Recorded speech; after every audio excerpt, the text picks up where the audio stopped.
What is a compelling vision made up? I think it's become almost a buzz, especially culture, a buzzword, or that you think we need a vision. But what does that mean if you were to break it out?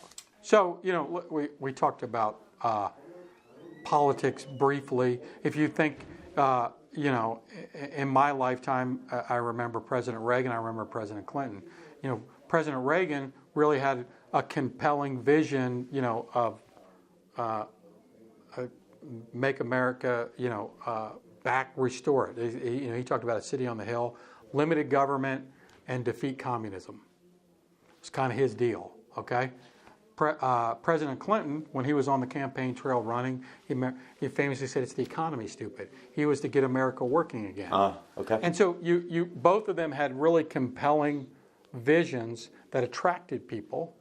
Because they either agree with it or they disagree with it, and then they show up for the polls. But they know that. And the reality is, a vision needs to be. It's also how you connect with people.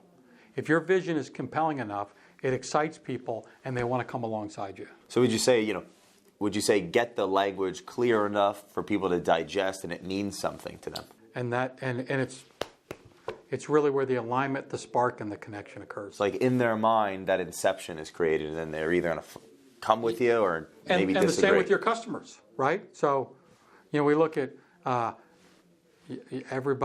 most of us have heard of Tom's shoes and Bombas socks, right? Yeah. Tom's, the story. So what is Tom's famous for?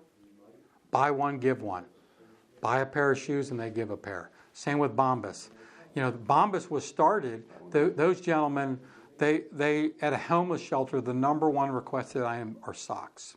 Really? Yes. So these guys started a sock company so that they could take the profits and give socks to homeless shelters. It's powerful. One sock bought, one sock given away.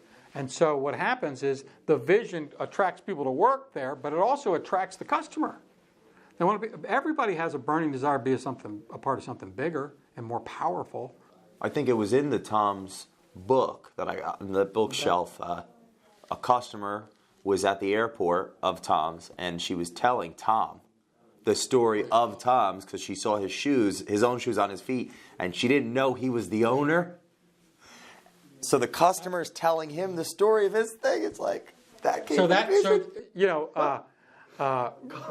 Probably the greatest CEO of our lifetime, Jack Welch, was. They asked him, how were you so successful? I believe he said, I spent 70% of my time.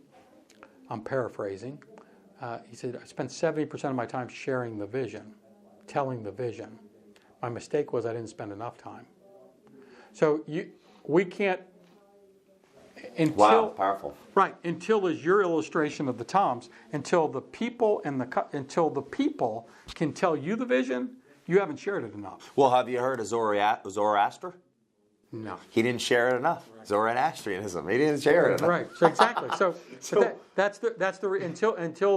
Until your people can tell you the vision, you haven't shared it enough. Now,